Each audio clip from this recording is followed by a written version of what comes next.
So we will go now to the last session of the day, and not the least because it's a really interesting one with Fiona here from Knipe, part of Clearstream Fund Services. And I really love your title, Fiona, and I think that it will be really interesting because it's the ESG mirage. So, sorry. And in terms of data, but yes, for sure, we have seen today that there is no ESG, that there is no systemic risk, that there are plenty of shock, but no investor needs data and ESG data anymore. That's the reality, Fiona. So we don't need ESG data anymore. So no, but she will talk about the new reality of data and if it's yes, and the importance of really assessing properly and taken seriously data. So the floor is yours. Well, nothing like making an entrance, right? I've already managed to lose the bell. Can I give you those? Yes. So look, I know I'm speaker 8 of 8 here today, and you've had a long day of ESG, SFDR, PAIs, PGs, PCDs, and possibly too much coffee, and I am that one last thing standing between you and a glass of cold white wine down here. So I am going to do my best to make this interactive, to keep you awake, make you smile once or twice, and maybe leave you something that you can think about. Before we start, I should probably offer a quick disclaimer. I'm a COO, not a quant, not a lawyer, and definitely not an SFDR expert. So if you came here expecting a 200-page taxonomy deep dive, that's not on the menu this evening.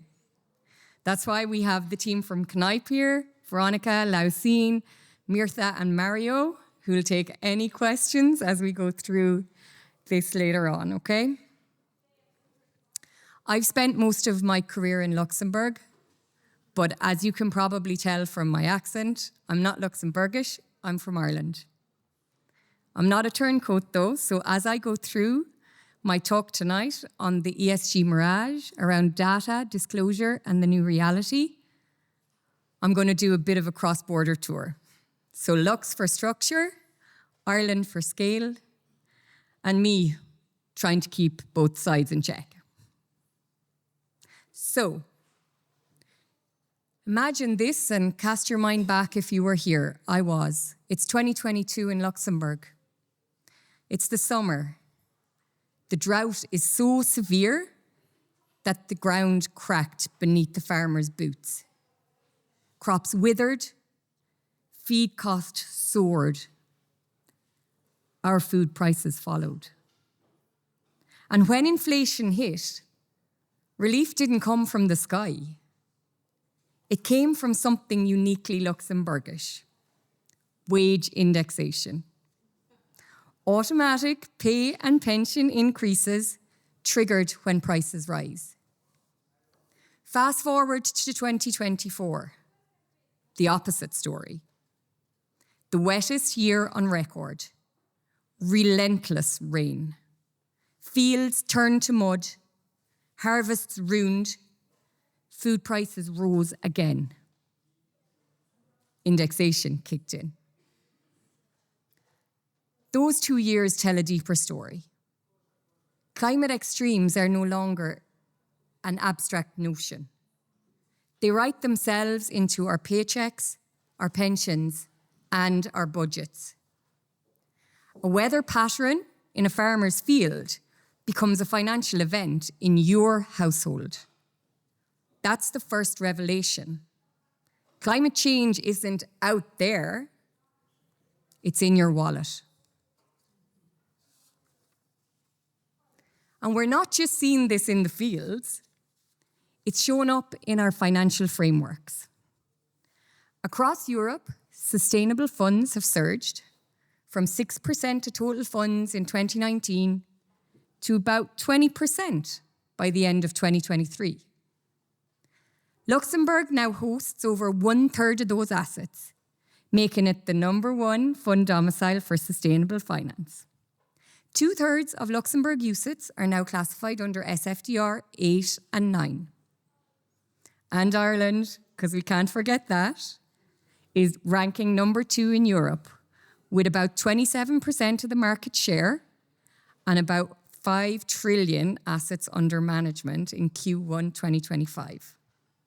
It's also the ETF powerhouse of Europe with almost 80% of European ETFs, and they're sold in 90 countries. So choices made here in Luxembourg or there in Dublin ripple through the global system. That's not just growth, that's a signal. Climate isn't only a natural force anymore, it's a driver. But climate is only one storm. The past 18 months have been a political roller coaster for ESG. In the US, ESG investing, once viewed as forward-looking, has become a political football. Over 25 US states have passed or proposed laws restricting ESG in public pensions. Some asset managers have even faced lawsuits for just stating climate commitments. And yet, the planet keeps heating. Supply chains still face climate risk. Regulation can restrict ESG language, but it can't legislate physics. Meanwhile, conflicts like Gaza and Ukraine are reshaping how investors define responsibility. Human rights scrutiny forces hard questions. Are we complicit? Energy security has turned batteries, renewables, and infrastructure resilience into mainstream investment themes. Suddenly, ESG isn't just about sustainability, it's about risk, ethics, and geopolitics. In Q1 2025, global sustainable funds recorded outflows of about 9 billion. Yet, within the EU, Article 8 strategies rebounded sharply, especially in fixed income. Globally, the money flinched. In Europe, it blinked and bought bonds. Demand hasn't disappeared. It's been refined. Labels may evolve and acronyms may mutate, but the underlying need for ESG as a risk lens remains as urgent as ever. Lux and Ireland now account for almost 60% of the European UCITS market. Lux has about 6 trillion, the numbers are so big now that I can barely get them out. So 6 trillion in UCI as of August 2025, and in Ireland, not too far behind with 5 trillion. They're the twin pillars of European cross-border distribution, Lux for structure, Ireland for reach. Between them, the ESG heart of Europe beats. Enter SFDR, the Sustainable Finance Disclosure Regulation. Level 1 set the principles. Level 2 brought the paperwork. Then came the alphabet soup. PAI, PCD, PD, EET, or as we like to say at Knipe, the alphabet soup that feeds compliance. But here's the paradox. Standardization reveals inconsistencies. Once data is placed side by side, gaps appear. Funds that once looked green now show patchy reporting. Transparency doesn't just standardize, it exposes. In 2022 alone, more than 400 funds reclassified their SFDR status. Most downgraded from Article 9 to Article 8 after ESMA clarified the definitions. That wasn't failure. It was the system doing its job, surfacing truth. And as Knipe saw firsthand, that evolution continues. Funds pivot from green to transition, not to escape scrutiny, but to reflect reality. That's what ESG maturity looks like. Adaptive, data-driven accountability. Morningstar's latest SFDR review shows wide variation in ET field completeness. At Knipe, we see that same pattern. Most clients list PAIs, but only a handful provide actual numeric values. That's not negligence, it's complexity.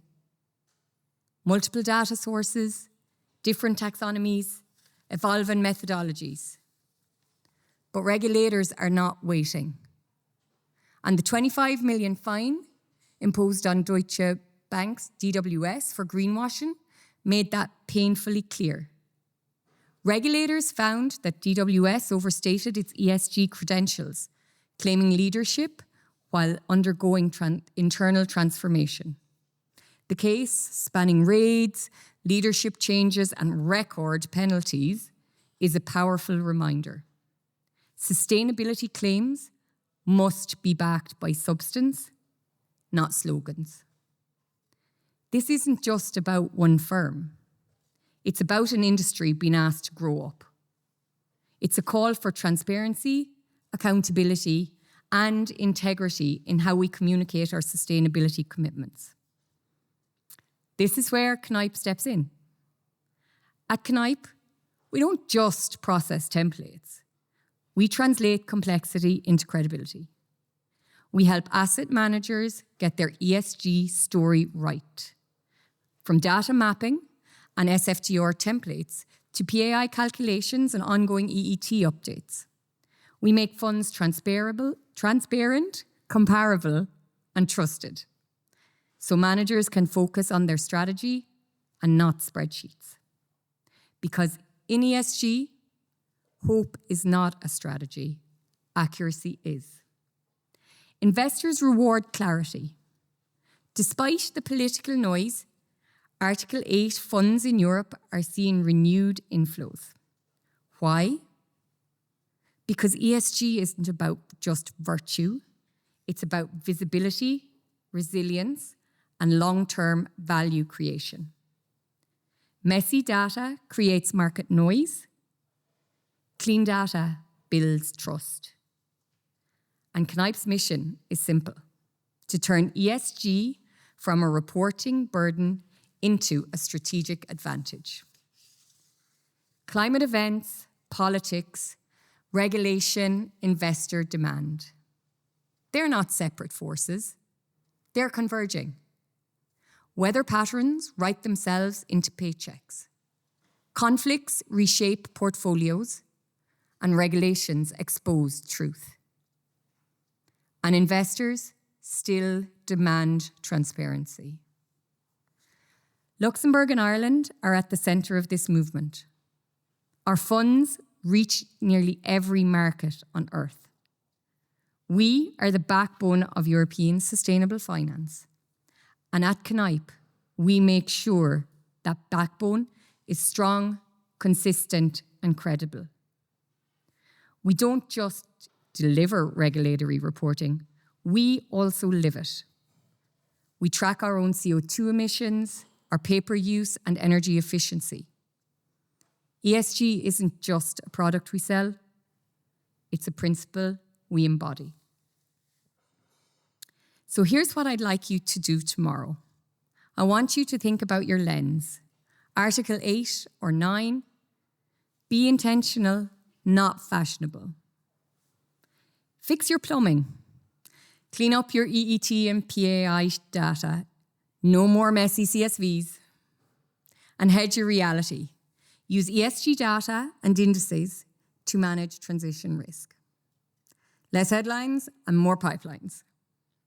The future of finance is sustainable, data-driven, and transparent. Regulation may shift, politics may polarize, conflicts may flare. But investors will keep demanding ESG. And Knipe will keep making it work. Because every, I can't even get it out now. This is the close. Because behind every data point is a planet, a person, a paycheck. When we get the data right, we don't just meet regulation. We honor that connection. And that's where the mirage ends and the real progress begins. Thank you very much, folks.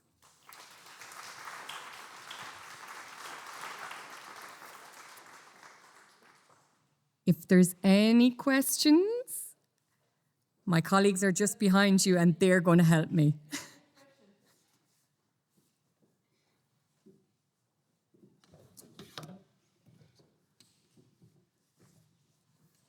Yeah, thank you. Does it work?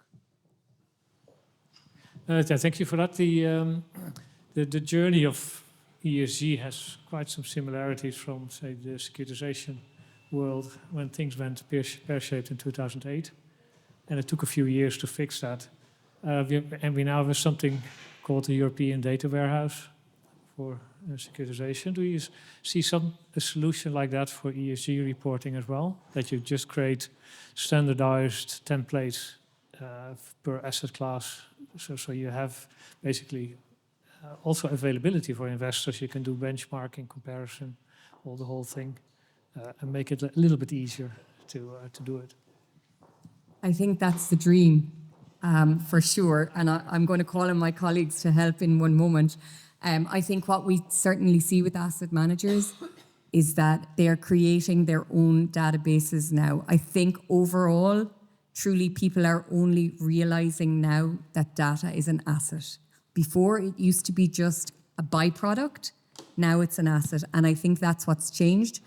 But also to get us to where you're talking about, we need everybody to take action and probably by some type of regulation, I would imagine. But it's a tricky one. I think a lot of the groundwork has to be done first before we start seeing it build above the ground. But I will open it to Lausine, Mario, or Veronica if you'd like to comment as well. They sit just behind you. You want the micro? Yeah, great.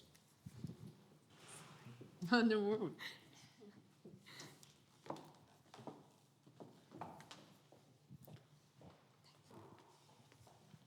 I'll sing a little song while we're waiting. Well, for ESG Hub at European level, it's actually an initiative from IFAMA in 2023. So they have raised this concern around how it is expensive this data to gather from different data vendors, is to get something more normalized at European level. But that discussion still ongoing since then, so we didn't really hear anything further from the regulators to have something around that. It took 5 or 6 years to build. Yes. Yeah, exactly. Data warehouse. You heard a little bit. Yeah. Yes.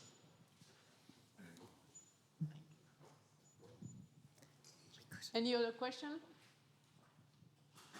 Super. So we come to the end.